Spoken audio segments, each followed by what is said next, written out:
At 8:15 on the morning of December 19, 1944, Sergeant William Buck Anderson lay prone in a snow-covered Belgian forest, watching 300 German soldiers tighten the encirclement around his isolated company. 31 years old, Montana elk hunter.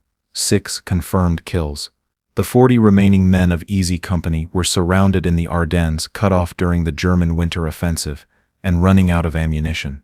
German forces had them pinned in a forest clearing with no escape routes. Anderson's company commander had called his method ammunition waste. The platoon sergeant said shooting at individual targets from 400 yards would give away their position. His fellow soldiers said an elk hunter from Montana had no business telling infantry how to fight a siege. When Anderson had proposed his firing technique that morning, the captain wanted to know if he'd lost his mind. Anderson explained he'd spent 15 years hunting elk at long range in Montana mountains. The captain told him elk hunting and combat were completely different. Anderson kept his rifle ready anyway. The Germans were methodically advancing, probing attacks, testing American positions. They stayed at 350-400 yards, outside American rifle range, safe, or so they thought. But Anderson had a 1903 Springfield with a Unertl scope. Effective range 600 yards, and Anderson had spent 15 years making 500-yard shots on elk in Montana wind. German soldiers in Belgian snow, easier targets. Easy Company had been advancing through the Ardennes on December 18 when the German offensive hit panzers, artillery, infantry. The entire German 6th SS Panzer Army pushing west. American lines collapsed. Units scattered. Easy Company got separated from their battalion. By nightfall on December 18th, they occupied a forest clearing 2 miles behind German lines. 40 men, low on ammunition, no radio contact. Surrounded, the company commander, Captain James Walsh, called an emergency meeting that night. Their options: attempt to break out or hold position, and wait for relief. Breaking out meant moving through German-held territory with wounded. Holding meant hoping the American counteroffensive reached them before Germans overran their position. Walsh chose to hold, dig in, conserve ammunition, wait. Anderson had brought his 1903 Springfield from training. The rifle weighed 8 pounds 12 ounces. The Unertl scope added another 16 ounces. The M1 Garand issued to every other man weighed 9 pounds 8 ounces with no magnification. Anderson's rifle was bolt action. 5 rounds. The Garand was semi-automatic. 8 rounds. Walsh had told Anderson multiple times to leave the hunting rifle behind and carry standard equipment. Anderson carried it anyway. He'd grown up in Livingston, Montana. His father ran a hunting guide service in the Absaroka Range. Anderson started hunting elk at age 16. By 20 he was making shots at 500+ yards. Long-range precision, patient stalking, reading wind, elevation compensation. Skills learned over 15 years in Montana mountains. The Germans appeared at dawn on December 19th. Maybe 300 soldiers. 2 companies. They established positions in a semicircle around Easy Company's clearing. Distance 400 yards. Perfect range for mortars and machine guns. Too far for American rifles. At 7 o'clock, Germans began probing attacks. Squad-sized elements advancing to test American defenses. Walsh ordered his men to hold fire until Germans reached 200 yards. Conserve ammunition. The Germans reached 250 yards. Stopped. Withdrew. They'd identified American positions without taking casualties. Smart tactics. At 7:30, German mortars opened fire. Shells landed in and around the clearing, wounded several Americans. Germans advancing again under mortar cover. This time to 300 yards. Walsh's men opened fire. Men's Hive 1 Garand's BARS. The Germans took casualties but continued advancing, reached 250 yards. American fire intensified. Germans withdrew again. The pattern was clear. Germans would probe, take casualties. Withdraw, regroup. Probe again. Eventually they'd overrun American positions through attrition. Anderson watched this from his position behind a fallen tree on the clearing's north edge. He hadn't fired yet. Waited. His Springfield had 25 rounds total, had to make them count. At 8:15, he told Walsh his plan. Pick off Germans at long range. Create psychological pressure. Make them afraid to advance. Walsh said it would waste ammunition and reveal Anderson's position. Anderson argued Germans already knew American positions. What they didn't know was someone could hit them at 400 yards. Walsh gave him until noon. If the method didn't work, stop and conserve ammunition. Anderson settled into position. Prone, rifle rested on the fallen tree. Eye to scope. The Unertl had 8 power magnification. Clear view at 400 yards. He glassed the German positions. Soldiers moving between trees, setting up machine gun positions. Conferring with officers. They thought they were safe. Outside rifle range. At 8:23, Anderson found his first target, a German officer directing troops 380 yards away. Standing, pointing, giving orders. Anderson watched him for 30 seconds. Calculated wind, 2 Maya from left. Elevation 380 yards. The Springfield was sighted for 300. Anderson adjusted his hold, aimed 6 inches above the officer's head, controlled his breathing. The Springfield's trigger broke clean at 3 pounds. He'd adjusted it himself using techniques learned in Montana. Anderson squeezed. The rifle kicked. The report cracked through the forest. The German officer jerked and fell. His soldiers dove for cover. Anderson worked the bolt. The empty cartridge ejected, chambered another round. Kept his scope on the German position. Waited. Germans were shouting. Confused. Nobody expected rifle fire from 380 yards. They thought American rifles couldn't reach them there. At 8:41, Anderson found his second target. A German soldier running between positions 410 yards out. Anderson led the movement. Fired. The soldier went down. Germans nearby scattered. 2 shots. 2 kills. Germans realizing they weren't safe. At 9:02, Anderson killed a third German at 395 yards. This one had been setting up a machine gun, thought he was outside American range.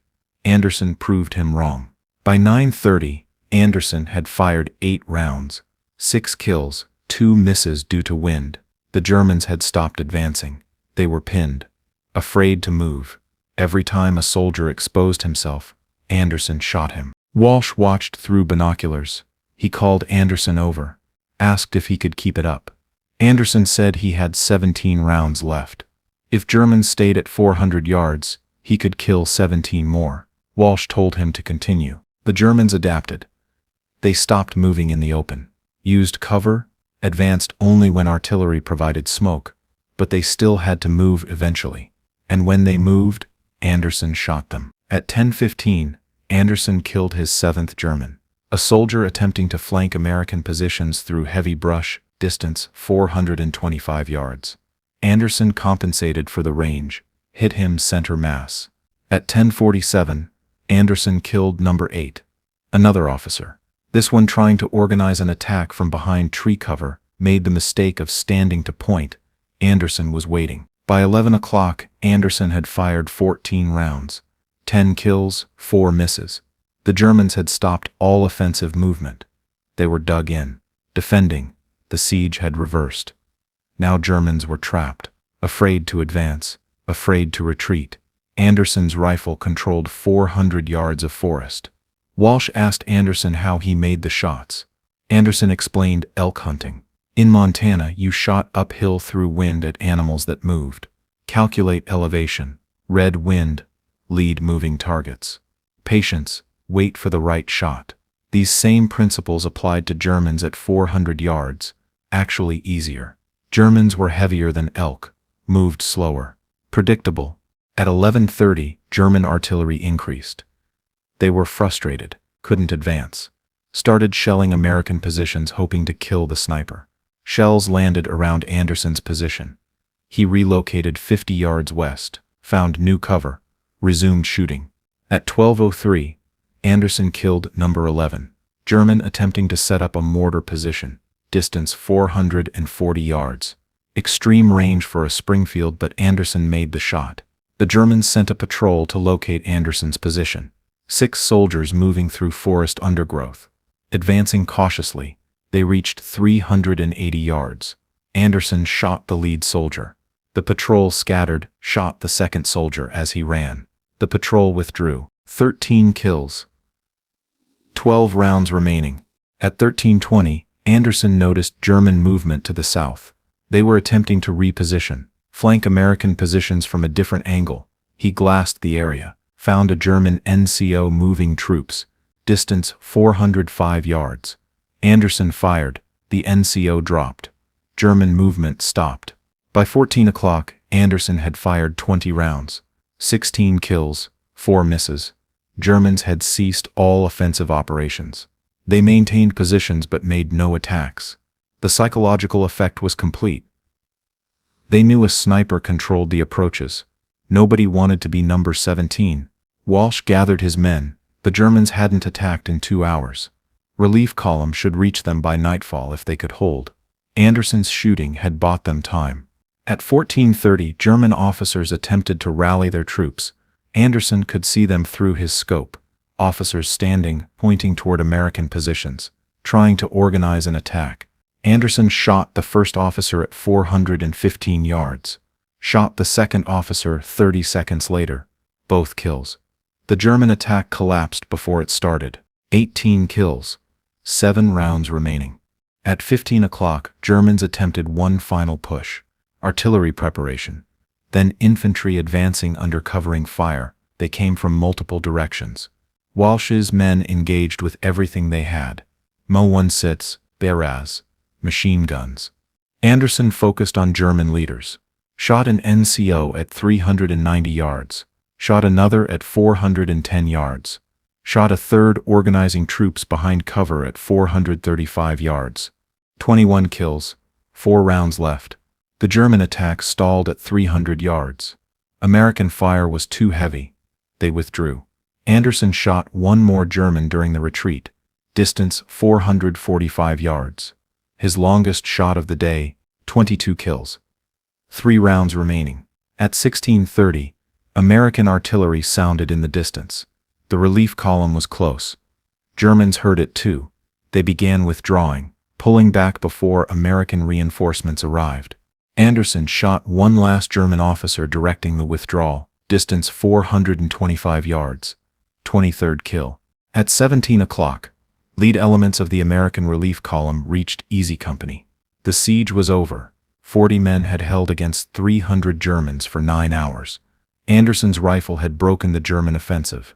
Walsh debriefed with the relief column commander, explained what happened, showed him Anderson's position, the spent shell casings, 23 of them.